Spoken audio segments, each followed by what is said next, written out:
Kenapa pesakit selalu macam ni? Doktor, kenapa kolesterol saya tinggi? Saya jaga makan, kolesterol saya 10 tahun yang lepas cantik je. Ataupun adakah sebab saya terlebih makan pisang semalam? Tuan-tuan dan perempuan sekalian, fenomena kolesterol tinggi ni tak berlaku semalaman. Contoh, kalau bacaan kolesterol awak tu 5, ada satu hari tu awak terlebih makan cempedak, terlebih makan pisang, terlebih makan durian ke? Kolesterol awak takkan tiba-tiba melambung naik hingga 10 ya? Tak doktor, saya jaga makan. Memang hari tu je saya terlepas makan. Ya ke? Ada CCTV kat rumah? Mari saya tengok.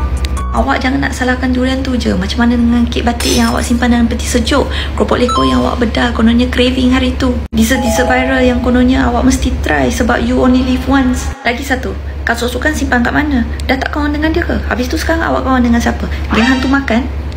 Biar miak bantai kat rumah awak tu lemau, jangan awak yang lemau. Take home message. Nombor 1, kawal langsung makan. Nombor 2, lakukan pemeriksaan kesihatan dari semasa ke semasa supaya kita tahu apa yang berlaku dalam badan kita. Nombor 3, aktifkan diri. Jangan asyik main TikTok je. Okay, bye.